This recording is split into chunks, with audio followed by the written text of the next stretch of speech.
सेठ जी, मेरे पास अभी पैसे नहीं है, मैं धीरे धीरे आपका कर्ज चुका दूंगी। क्या धीरे धीरे? मुझे अभी चाहिए पैसा।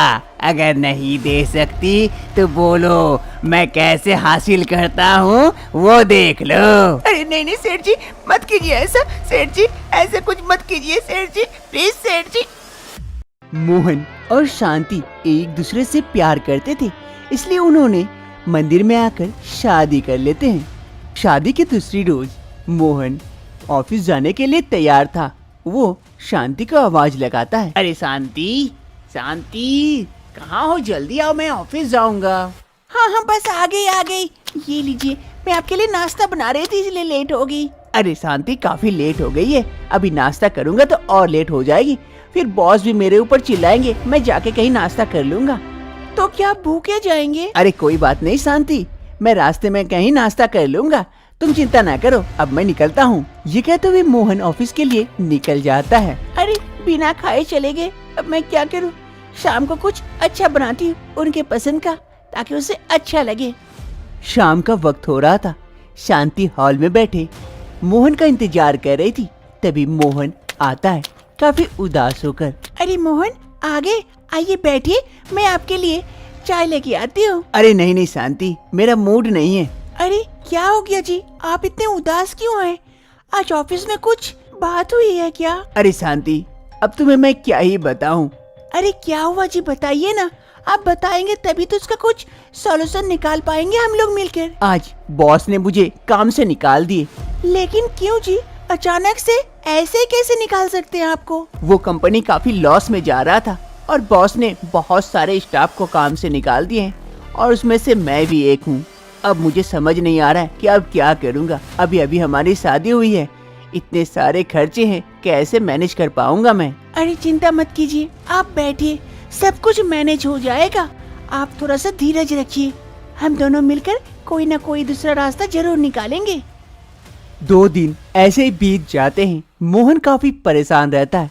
एक सुबह मोहन बालकनी में बैठकर अखबार पढ़ रहा था, तभी शांति चाय लेकर वहाँ पहुँचती है। मोहन ये लीजिए, चाय पी लीजिए। अरे शांति, ऐसे घर में बैठे रहने से काम नहीं चलेगा। देखो अखबार में भी दे रहा है, कितने सारे लोग बिजनेस करके अपना घर चला रहे, तो मैं भी सोच रहा हूँ कि कुछ बिजनेस ही कर लेता हूँ, अभी नौकरी जब तक नहीं मिल जाती है। लेकिन मोहन, बिजनेस करने के लिए तो पैसे चाहिए, इतने सारे पैसे कहाँ से आएंगे हमारे पास? मैं सोच रहा था कि सेठ जी से बात करता हूँ, अगर कुछ पैसे का बंदोबस्त हो गया तो उसी पैसे से बिजनेस कर लूंगा, और जैसे जैसे मुनाफा होगा सेठ जी को धीरे धीरे लौटा दूंगा। ये तो अच्छी बात है, लेकिन सेठ जी आपको पैसे देंगे? अरे बात करने में क्या हर्ज है, आज ही जाता हूँ मैं बात करने के लिए सेठ जी के पास। ये है सेठ मानिकलाल, और ये है सेठ जी का खास आदमी कालू। मानिकलाल हॉल में बैठे हुए थे, तभी वहाँ पर मोहन पहुँचता है। अरे सेठ जी नमस्कार नमस्कार। अरे मोहन, तुम यहाँ आओ आओ आओ, किसी खास काम से आए हो क्या? हाँ सेठ जी, कुछ खास काम ही है आपसे। हाँ हाँ कहो, क्या बात है? अरे सेठ जी, आपसे कुछ पैसे उधारी चाहिए, मैं कुछ बिजनेस खोलना चाहता हूँ। बिजनेस? अच्छा अच्छा। हाँ सेठ जी, मेरी नौकरी चली गई है, इसी कारण मैं चाहता हूँ कि कुछ बिजनेस खोल लूँ, उससे जैसे ही मुनाफा होगा मैं आपका कर्ज धीरे धीरे लौटा दूंगा। चलो अच्छा है, अच्छी बात है। कालू जी, जरा मोहन को कुछ पैसे दे दीजिए, वो बिजनेस खोलना चाहता है। अरे मालिक, लेकिन आप ही ने तो मना किया था कि आपसे किसी को पैसे नहीं दूंगा उधारी पे, फिर से आप दे रहे हैं। अरे नहीं नहीं कालू जी, ये तो खास आदमी है हमारा, इसे दे दीजिए, ये ठीक समय पे पैसे चुका देगा, इसकी चिंता मत कीजिए। जाइए जाइए, कुछ पैसे लाकर इसे दे दीजिए। ठीक है, आप जैसा कहते हैं, अभी ला देता हूँ। फिर कालू जी घर के अंदर जाता है और वहाँ से कुछ पैसे लेकर आते हैं और मोहन को दे देते हैं। मोहन पैसे पाकर काफी खुश हो जाता है। अरे सेठ जी, आपका बहुत बहुत धन्यवाद, जैसे ही मुनाफा होगा आपके सारे कर्ज चुका दूंगा। अरे मोहन, तुम चिंता क्यों करते हो, लेके जाओ आराम से पैसे, और भी चाहिए होंगे तो बोल देना, मैं भिजवा दूंगा। तुम चिंता ना करो, आराम से बिजनेस करो। मोहन पैसे लेकर वहाँ से चला जाता है और इधर कालू अरे सेठ जी, ये क्या था? आप ही ने तो मना किया था किसी को और पैसे नहीं देंगे, फिर भी आप दे रहे हैं। अरे कालू जी, आप नहीं समझोगे, ये अंदर की बात है। सेठ जी के उन पैसों से मोहन एक बड़ा सा कॉफी शॉप खोलता है। ये कॉफी शॉप काफी अच्छा है। अगर कस्टमर आएंगे बहुत सारे तो जल्दी से जल्दी मैं सेठ जी का पैसा चुका दूंगा और मुझे नौकरी करने की आवश्यकता नहीं पड़ेगी। लेकिन धीरे धीरे वक्त बीतता है, ये कॉफी शॉप नहीं चलता है। कोई भी कस्टमर यहाँ कॉफी पीने के लिए नहीं आते हैं और मोहन को काफी लॉस होता है। फिर मोहन सेठ जी से कुछ और पैसे उधारी लेते हैं और एक आइसक्रीम शॉप खोलते हैं। अब मोहन को लगता है कि ये आइसक्रीम शॉप काफी अच्छा चलेगा और अच्छे जगह पर स्थित किया था। लेकिन वक्त बीतने के साथ साथ मोहन को ये पता चलने लगा था कि ये आइसक्रीम शॉप भी नहीं चलने वाला है। मोहन को इस आइसक्रीम शॉप से भी काफी नुकसान होता है। मोहन हार नहीं मानता है और उस आइसक्रीम शॉप को बंद करने के बाद एक बेकरी की दुकान भी खोलता है। मोहन को लगता है अब बेकरी की दुकान तो चल ही जाएगा, उसका जितना भी पुराना नुकसान हुआ है वो इस बेकरी की दुकान से उठा लेगा। लेकिन धीरे धीरे समय बीतता है, ये बेकरी की दुकान भी ठीक से नहीं चलती है और मोहन को दिन प्रतिदिन काफी नुकसान होने लगता है। एक सुबह मोहन अपनी बीवी शांति से बात करता है। अरे शांति, अब मैं क्या करूं? मैं कितने सारे बिजनेस ट्राई कर चुका हूं, लेकिन एक भी बिजनेस ठीक से नहीं चल रहा है। अंत में ये बेकरी की दुकान खोला हूं, ये भी ठीक से नहीं चल रही है, इसमें भी लॉस हो रहा है। समझ नहीं आ रहा कि सेठ जी का पैसा कैसे चुका पाऊंगा, इतने सारे उधार हो गए हैं। अरे आप चिंता क्यों करते हैं, ऊपर वाले पे भरोसा रखिए, सब ठीक हो जाएगा। मोहन सुबह सुबह अपनी दुकान की ओर जा रहा था। मन में यही चिंता सता रही थी कि सेठ जी का पैसा कैसे चुका पाऊंगा। ये सोचते सोचते रोड क्रॉस कर रहा था। मोहन का ध्यान रोड पर से हट चुका था। तभी अचानक से तेज आ रही एक बस ने मोहन को टक्कर मार देता है। वो बस मोहन को टक्कर मारने के बाद वहाँ रुकती नहीं है, सीधा निकल जाती है और मोहन का वहीं पर स्पॉट डेट हो जाता है। और इधर शांति देखते ही देखते विधवा हो जाती है। शांति के पास से सारी खुशियां चली जाती है। जो भी एक आशा थी मोहन, वो भी शांति से दूर हो जाता है। मोहन को गए हुए 2 ही दिन हुए थे कि जैसे ही सेठ जी को ये खबर मिलती है, सेठ जी अपना पैसा लेने के लिए पहुंच जाते हैं मोहन के घर पर। अरे मोहन की बीवी, कहाँ हो? घर में बाहर निकलो। सेठ जी की आवाज सुन शांति घर से बाहर आती है। जी कहिए, कौन है आप? अरे मैं सेठ हूँ, सेठ। मोहन ने तुम्हें बताया नहीं क्या कि मेरे पास ही इतने पैसे उधारी लेकर वो इतने सारे बिजनेस कर रहा था और आज चलता बना। ओ सेठ जी, आप? हाँ, अब पहचानी। मुझे मेरे पैसे चाहिए, मुझे मेरे पैसे दो। अरे सेठ जी, अभी तो 2 ही दिन हुए मोहन को गए हुए, अभी कुछ वक्त दे दीजिए, मैं धीरे धीरे आपका पैसा चुका दूंगी। अरे सेठ जी, इसीलिए मैं आपसे कह रहा था किसी पे भरोसा मत कीजिए, पैसे मत दीजिए। लेकिन आप ही ने तो कहा था कि नहीं, ये बहुत अच्छा है, ये दे देगा, अब लीजिए, भुगतिए। देखो, मुझे कुछ नहीं सुनना है, मुझे मेरे पैसे चाहिए तो बस चाहिए। अरे सेठ जी, अभी मैं आपको कहाँ से इतने सारे पैसे दूंगी, थोड़ा सा तो वक्त दे दीजिए, मैं आपका पाई चुका दूंगी। अरे मैं तुम्हें कोई वक्त नहीं दे सकता हूँ, मुझे मेरे पैसे चाहिए। अगर पैसे नहीं दोगी तो मुझे पैसे लेना आता है बड़ी अच्छे तरीके से। अरे नहीं सेठ जी, मैं आपके सारे पैसे दे दूंगी। देखो मोहन की बीवी, मैं तुम्हें 1 हफ्ते का वक्त दे रहा हूँ। अगर 1 हफ्ते के अंदर मेरे सारे पैसे नहीं दे पाई तो ये घर मैं कब्जा कर लूंगा और तुम्हें रोड पर निकाल दूंगा, उसके बाद समझ जाना। फिर अरे नहीं सेठ जी, ऐसी मोहलत नहीं आएगी, मैं कहीं न कहीं से आपके पैसों का इंतजाम करती हूँ। हाँ, 1 हफ्ते बाद मुलाकात होगी। फिर चल कालू, 1 हफ्ते बाद मिलते हैं इससे। सेठ जी और कालू वहाँ से चले जाते हैं और इधर शांति। अरे अब मैं क्या करूं? सेठ जी कितने सारे पैसे मैं कहां से लाऊं? मोहन जी आपने ये क्या? इतने सारे पैसे उधारी लेकर आप तो चले गए। अब मैं सेठ जी के पैसे कैसे दूंगी? ये एक ही तो घर बचा हुआ है, ये भी लगता है मुझसे चला जाएगा। अब मैं क्या करूं? शांति बड़े ही मुश्किल में पड़ चुकी थी। सेठ जी के इतने सारे पैसे उधारी लेकर मोहन तो इस दुनिया से चला गया, लेकिन उसके पैसे कैसे चुकाएगी शांति, कुछ समझ नहीं पाती है। अंत तक शांति एक निर्णय लेती है। मोहन जी मैं और नहीं सह सकती, मैं इस बदनामी को नहीं सह पाऊंगी, इसलिए मैं आपके पास आ रही हूँ और मैं ये नहीं जीना चाहती ये जिंदगी। मैं इस जिंदगी को त्याग कर दे रही हूँ, मुझे माफ कर देना। हे ऊपर वाले मुझे माफ करना। शांति एक पुल पर खड़ी होकर ये सब बातें कह रही थी, तभी उधर से एक आदमी गुजर रहा था। वो ये सारी बातें सुन लेता है। अरे ये तो गलत काम करने जा रही है, मुझे इसे रोकना चाहिए, मुझे इसे बचाना चाहिए। अरे बहन जी सुनिए, ये क्या कर रही हैं आप? रोशन धीरे धीरे शांति के करीब जाता है। शांति कहती है, रुक जाइए आप, रुक जाइए वरना मैं खुद जाऊंगी। रुक जाइए, आप क्यों आ रहे मेरे पास?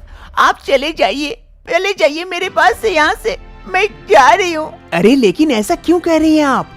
ये जिंदगी काफी अनमोल है, ये भगवान ने दी है और आप इसे यूं ही नष्ट नहीं कर सकते हैं। आप कहिए तो क्या दिक्कतें हैं? मैं कुछ कर सकता हूँ तो जरूर मदद करूँगा आपकी। नहीं, मेरी कोई मदद नहीं कर सकता है। अब ये जिंदगी कोई काम की नहीं है, मैं जा रही हूँ। अरे बहन जी ऐसा मत कहिए, आप पहले अपनी परेशानी तो बताइए, अगर मैं कुछ कर पाया तो ठीक, वरना आपको जो अच्छा लगे सो कर लीजिएगा। फिर शांति उस आदमी पर विश्वास करके अपनी सारी कहानी उसे बता देती है। अरे अब बताइए आप मेरी क्या मदद कर सकते हैं? मुझे पता था आप मेरी कोई मदद नहीं कर सकते हैं, मेरी कोई मदद नहीं कर सकता है। अरे बहन जी मैं आपकी बहुत मदद कर सकता हूँ, मैं एक बहुत बड़ी कंपनी का मालिक हूँ, मैं आपकी पूरी मदद करूँगा। मैं आपको जितने पैसे चाहिए आप ले लीजिए, आप उस सेठ जी को सारे पैसे दे दीजिए और आप मेरे ऑफिस में आ जाइए। मेरे ऑफिस में काम करके आप धीरे धीरे वो पैसे चुका दीजिएगा। मैं एक शरीफ इंसान हूँ, मुझ पर भरोसा कीजिए, मैं कोई गलत नहीं कह रहा हूँ। शांति को उस आदमी की बातें सुनकर उस पर विश्वास होता है। शांति फिर वापस आ जाती है। दूसरी रोज शांति सारे पैसे लेकर सेठ जी के घर पहुंच जाती है। अरे देखो मोहन की बीबी आई है, आओ और पैसे चाहिए क्या? अरे सेठ जी और पैसे नहीं चाहिए, ये लीजिए आपके जितने भी पैसे उधार लिए थे सूद सहित मैं लौटाने आई हूँ, गिन लीजिए अच्छे से और आइंदा से मेरे घर की तरफ नजर भी नहीं रखिएगा। शांति सारे पैसे सेठ जी को देकर वहाँ से चली जाती है। अरे कालू इतने सारे पैसे इसके पास कहाँ से आए? कितने सारे पैसे एक ही बार में दे के चली गई, कोई खजाना लगा है क्या हाथ? अरे सेठ जी मैं भी तो वही सोच रहा हूँ, कहीं वो खजाना मेरे हाथ लग जाए।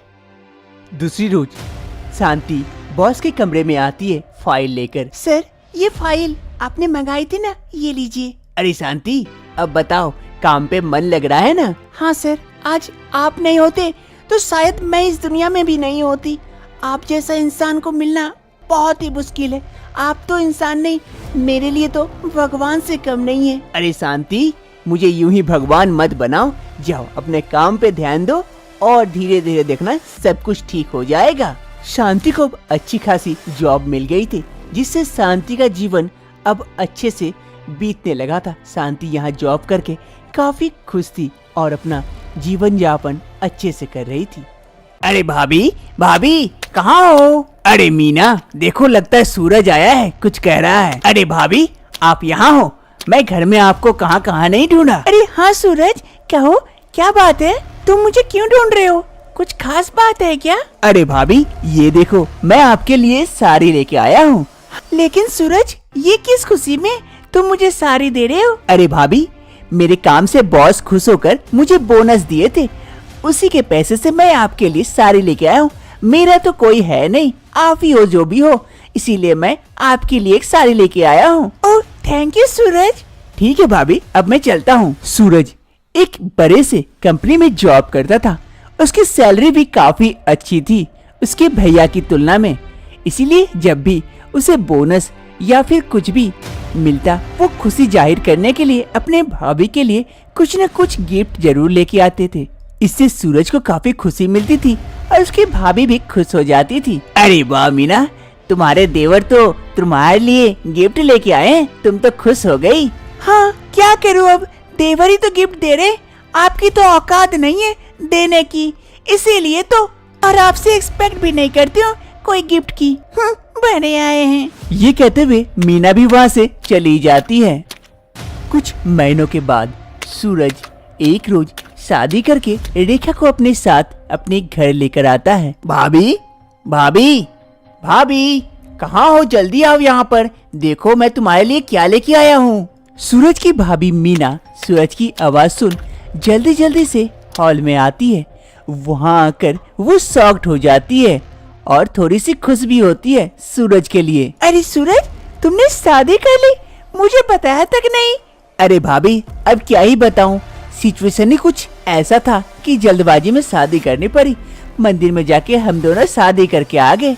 अरे भाभी, अब आरती की थाली तो कम से कम लेके आओ, हमारी आरती तो उतारो। अरे हाँ, मैं तो भूल ही गई, 1 मिनट रुको, मैं अभी लेके आई। फिर मीना जल्दी से घर के अंदर जाती है और आरती की थाली लेके आती है और सूरज और रेखा की आरती उतारती है। अरे तुम्हारा नाम क्या है? जी मैं रेखा। अरे रेखा आओ चलो, मैं तुम्हें तुम्हारा कमरा दिखाती हूँ। अरे हाँ रेखा, जाओ भाभी के साथ जाओ, भाभी बहुत अच्छी है, तुम्हारा खूब ख्याल रखेगी। फिर मीना रेखा को घर के अंदर लेके जाती है उसके कमरे की तरफ। धीरे धीरे समय बीतता है। एक रोज मीना हॉल में बैठी हुई थी, तभी सूरज आता है कुछ गिफ्ट लिए। मीना को लगता है कि सूरज तो गिफ्ट आकर मीना को ही देगा। वो काफी खुश हो जाती है और मन ही मन सोचती है, अरे वाह, सूरज गिफ्ट लेके आ रहा है, वो तो मुझे ही देगा, पक्का मुझे ऑफिस में कुछ बोनस वगैरह मिला होगा, इसीलिए तो आज मेरे पास ही आ रहा है। लेकिन सूरज अपनी भाभी को नजरअंदाज करते हुए वो गिफ्ट लेकर आगे बढ़ जाता है। इससे मीना को काफी बुरा लगता है। अरे ये क्या, सूरज मुझे गिफ्ट नहीं दिया तो ये गिफ्ट, अरे उसकी बीबी के लिए। जब से ये आई है तब से अब तो सूरज गिफ्ट देना भी बंद कर दिया है मुझे। शायद जो भी गिफ्ट लाता अपनी बीबी को देता है, पहले तो मुझे दिया करता था, अब तो बीबी के आने से सूरज भी बदल गया लगता है। जरूर इसका कुछ करना पड़ेगा। सूरज अपनी भाभी को गिफ्ट नहीं दे रहा था, जिस कारण उसकी भाभी को काफी जलन फील होती है। सूरज की बीबी रेखा कमरे में ही थी, तभी वहाँ पर मीना आती है। अरे रेखा रेखा रेखा, अरे रेखा क्या कह रही हो? अरे दीदी आइए आइए। कुछ नहीं, बस यूं ही बैठी थी। अरे रेखा, मैंने कल सूरज को देखा कि वो कुछ गिफ्ट लेके आ रहा था। अरे हाँ भाभी, वो गिफ्ट लेके आया था, मैं कितना मना करती हूँ लेकिन वो सुनता कहाँ है। देखिए ना, ये साड़ी लेके आया था, बड़ा ही सुंदर है, देखिए। फिर रेखा मीना को वो साड़ी दिखाती है। हाँ काफी अच्छी है। वैसे सूरज की पसंद तो सब चीज में अच्छी है, बस एक ही चीज में खराब हो गई। वो क्या भाभी, किस चीज में? अरे खैर छोड़ो, धीरे धीरे सब समझ में आ जाएगा। मीना रेखा पर जलसी करते हुए वहाँ से चली जाती है। अरे ये दीदी किस बारे में बात कर रही थी, कुछ समझ नहीं आया। शाम का वक्त हो रहा था। रेखा और मीना दोनों हॉल में बैठी हुई थी, तभी वहाँ पर सूरज आता है। अरे Rekha, happy birthday to you, happy birthday to you, happy birthday dear Rekha, happy birthday to you. Thank you Suraj, तुम्हें याद था, मैं तो सोची कि तुम भूल ही गए हो। अरे तुम्हारा जन्मदिन और मैं भूल जाऊं, ये कैसे हो सकता है? अच्छा, तो मेरा गिफ्ट कहाँ है, वो दो। अभी देता हूँ, ये लो तुम्हारा गिफ्ट। फिर सूरज अपने जेब से एक सोने का रिंग निकालता है और रेखा को देते हुए कहता है, ये लो तुम्हारा गिफ्ट, अब बताओ तुम्हें पसंद तो है ना? अरे हाँ, मुझे बहुत पसंद है। वही बगल में बैठी मीना ये सब चीज देख रही थी। और उसे काफी जेलस फील हो रहा था। अरे रेखा, आज तुम्हारा जन्मदिन है, हैप्पी बर्थडे। थैंक यू दीदी। अरे रेखा, एक काम करो, जल्दी से तैयार हो जाओ, आज रात हम लोग डिनर बाहर ही करेंगे। ओह ठीक है जी, अभी मैं तैयार हो जाती हूँ। फिर रेखा और सूरज दोनों वहाँ से चले जाते हैं और इधर मीना। अरे पहले जब सूरज की शादी नहीं हुई थी तो मुझे विश करता था, मेरे बर्थडे में मुझे कितने सारे गिफ्ट दिया करता था, और आज तो पूछता भी नहीं है ठीक से। जब से ये रेखा आई है तब से लगता है सूरज बदल गया है। मुझे कुछ करना पड़ेगा, मुझे अपने हक के लिए लड़ना होगा, तभी मुझे मिलेगा। ये सूरज अपने बेबी को नहीं दे सकता है सब कुछ ऐसे ही। मीना रसोई में काम कर रही थी और सोच रही थी। अरे ऐसे मैं अपने हाथ से सब कुछ जाते हुए नहीं देख सकती। मुझे जैसे भी होकर के रेखा को इस रास्ते से हटाना होगा, तभी मुझे फिर से वही वाला दिन मिलेगा। सूरज मेरे लिए गिफ्ट लेके आएंगे, वरना ऐसे नहीं होगा, वो सब कुछ रेखा को ही दे देगा। मुझे कुछ करना पड़ेगा जैसे भी होकर के। मैं अगर रेखा को रास्ते से हटा देती हूँ तो फिर से मुझे सब कुछ मिल सकता है। मीना रेखा के साथ कुछ गलत करने का सोचती है ताकि वो इस रास्ते से हट जाए, यानी कि सूरज की जिंदगी से हट जाए और सूरज पहले जैसा सब कुछ फिर से मीना को ही दे। दूसरी रोज मीना को लगता है रेखा ऊपर के कमरे में है, तभी वो सीढ़ी में तेल गिरा देती है ताकि रेखा जैसे सीढ़ी से नीचे उतरने जाए वो तेल से स्लिप कर जाए उसका पैर और गिरकर उसका कुछ बुरा हो जाए, और चारों तरफ सीढ़ी में तेल गिरा देती है। तभी अचानक से रेखा नीचे से आ जाती है और अरे दीदी, आप वहाँ क्या कर रही हैं? अरे मीना रेखा को देखकर हड़बड़ा जाती है और तेल में मीना का ही पैर पड़ जाता है, जिससे मीना स्लिप कर जाती है और सीढ़ियों से गिर पड़ती है और गिरते गिरते नीचे आकर बेहोश हो जाती है। अरे दीदी दीदी, ये क्या हो गया आपको? आप कैसे गिर गई? दीदी दीदी। रेखा जल्दी से मीना के समीप आकर मीना को उठाने का कोशिश करती है, लेकिन मीना नहीं उठती है, वो बेहोश हो चुकी थी। अरे सूरज, सूरज, कुणाल भैया, कहाँ हैं आप लोग? जल्दी आइए। लेकिन घर पर कोई नहीं था, जिससे रेखा की आवाज कोई सुन नहीं पाते हैं। अंत तक रेखा निर्णय करती है मीना को हॉस्पिटल ले जाने का। वो खुद मीना को उठाती है और हॉस्पिटल की ओर लेके जाती है। हॉस्पिटल आने के बाद मीना को होश आ जाता है। थोड़ी बहुत चोट लगी थी सर पर, उसे पट्टी बांध देते हैं डॉक्टर साहिबा। मीना की एक्सीडेंट की खबर सुनकर सूरज और कुणाल दौड़े दौड़े हॉस्पिटल पहुंचते हैं। अरे मीना, मीना क्या हो गया तुम्हें? कैसे गिर गई? अरे हाँ भाभी, कैसे गिर गई? हमने तो अभी सुना, इसलिए दौड़े दौड़े चले आए। भाग्य मनाए कि घर पर रेखा थी, वरना क्या जो होता। अरे हाँ, अगर समय पे अगर ये लेके नहीं आती तो और भी कुछ हो सकता था। अभी सब कुछ ठीक है, आप लोग इसे घर लेके जा सकते हैं। ये कहते हुए डॉक्टर साहिबा वहाँ से चली जाती है और इधर मीना को अब रियलाइज होता है कि अरे रेखा, मुझे माफ कर दे, सब गलती मेरी है, इसीलिए तो भगवान जी ने मुझे ही सजा दे दी। अरे दीदी, ये क्या कह रही हैं आप? अरे हाँ रेखा, सब गलती मेरी है। सूरज पहले मुझे गिफ्ट दिया करता था, सब कुछ मेरा ख्याल रखता था, लेकिन जब से तुम आई हो वो तुम्हें गिफ्ट देता है, तुम्हारी ज्यादा केयर करता है, इसलिए मुझे जेलसी होने लगी थी कि सूरज मुझे क्यों नहीं केयर करता। मैं ये भूल गई थी कि सूरज तुम्हारा पति है, और इसी जेलसी में मैंने सीढ़ी पर तेल गिरा दी थी, जिस कारण उस तेल में मैं ही स्लिप कर गई। उस तेल में मैं चाहती थी कि तुम गिर के तुम्हारा कुछ हो जाए, ताकि सूरज की जिंदगी से तुम चली जाओ, लेकिन ऊपर वाले की यही मर्जी थी, इसीलिए आज मैं इस जगह हूँ। मुझे माफ कर दे, मुझसे बहुत बड़ी गलती हो गई। अरे चलो, ऊपर वाले का तो खैर है कि किसी को कुछ नहीं हुआ, लेकिन तुम्हारा ये सोचना बहुत गलत है। सूरज रेखा का पति है, तो रेखा कोई ना केयर करेगा। मैं तुम्हारा पति हूँ, मैं कम कमाता हूँ, लेकिन तुम्हें खुश तो रखता हूँ। मुझे माफ कर दिए जी। सूरज मुझे माफ कर दो। रेखा मुझे माफ कर दे, आइंदा से कभी मैं ऐसी गलती नहीं करूँगी।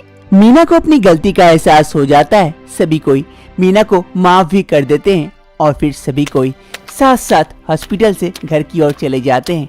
अब से सभी कोई खुशी खुशी घर में रहने लगते हैं।